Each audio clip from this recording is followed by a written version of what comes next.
Welcome to Make It a Habit from wherever it is that you're watching.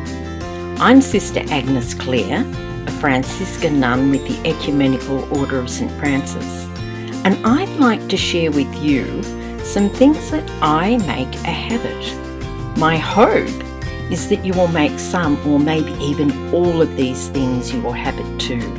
So let's take a few minutes and shut the door on the world. Oh yes, that's better.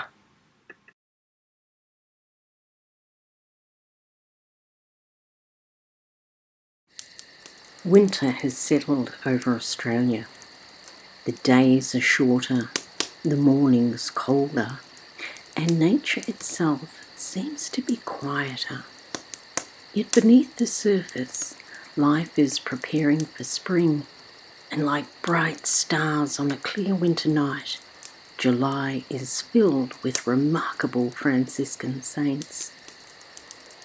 Although these saints lived in different centuries and circumstances, they shared the same Franciscan spirit, a spirit of love, faithfulness, prayer, wisdom, and service.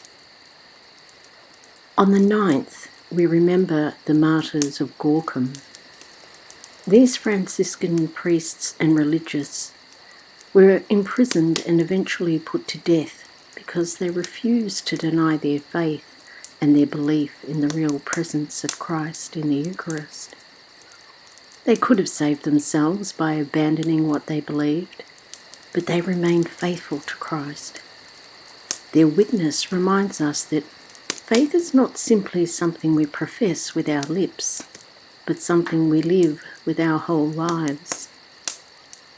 The very next day, on the 10th of July, we celebrate Saint Veronica Giuliani, a Capuchin Poor Clare and one of the great mystics of the Church. She lived a hidden life of prayer and contemplation, yet her love for Christ was so profound that she received the stigmata. Saint Veronica teaches us that holiness is not found in fame or recognition, but in allowing ourselves to be transformed by God's love. She reminds us that the deepest work God does is often hidden from the eyes of the world. On the 13th of July, we remember Blessed Angeline of Marciano, a Franciscan tertiary who knew both joy and sorrow. After the death of her husband, she devoted herself entirely to God and to the service of others. She founded communities of women dedicated to prayer, charity, and caring for the poor. Rather than allowing suffering to harden her heart, she transformed it into compassion. Blessed Angeline reminds us that holiness is not found in avoiding life's difficulties, but in allowing God to turn our wounds into opportunities for love and service. She teaches us that even our losses can become a blessing to others. Then on the 15th comes Saint Bonaventure, one of the greatest theologians and spiritual writers of the Franciscan tradition. He taught that all creation reflects the beauty and goodness of God, and that our journey through life is really a journey back to our Creator.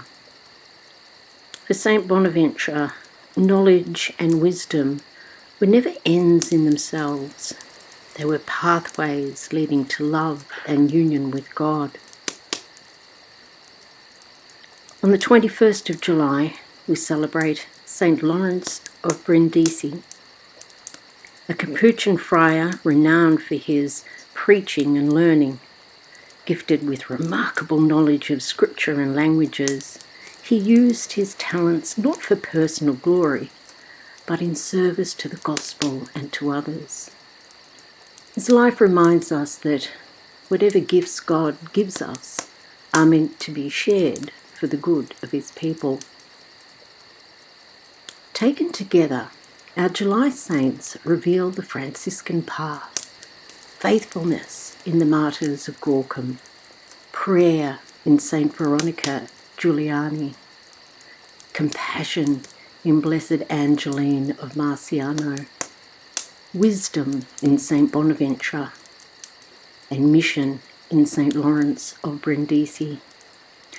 Or perhaps more simply, remain faithful, pray deeply, love generously, seek wisdom, serve joyfully. Faithfulness, prayer, service, wisdom, and mission. These are not extraordinary things reserved for saints alone.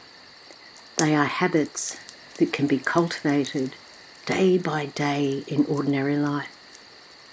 I marvel at the variety of the Franciscan family, saints and martyrs, scholars and missionaries, preachers and contemplatives. They remind me that there are many paths to holiness, but only one source of holiness, Christ. I love reflecting on the lives of the Franciscan saints throughout the year. They remind me that even in the winter seasons of life, God is preparing something beautiful to emerge.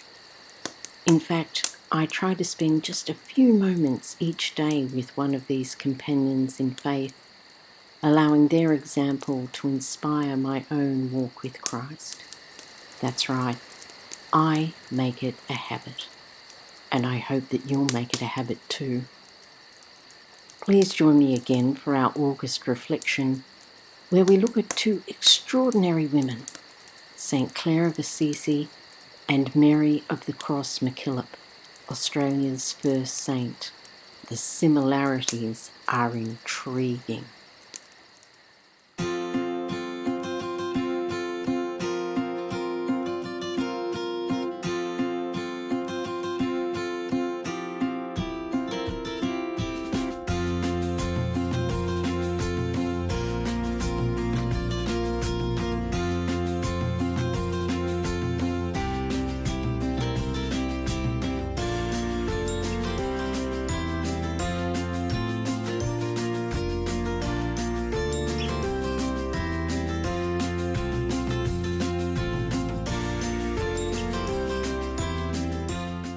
If you enjoyed this video, then please like, share, subscribe, and press the notification button to get alerts when new content is available.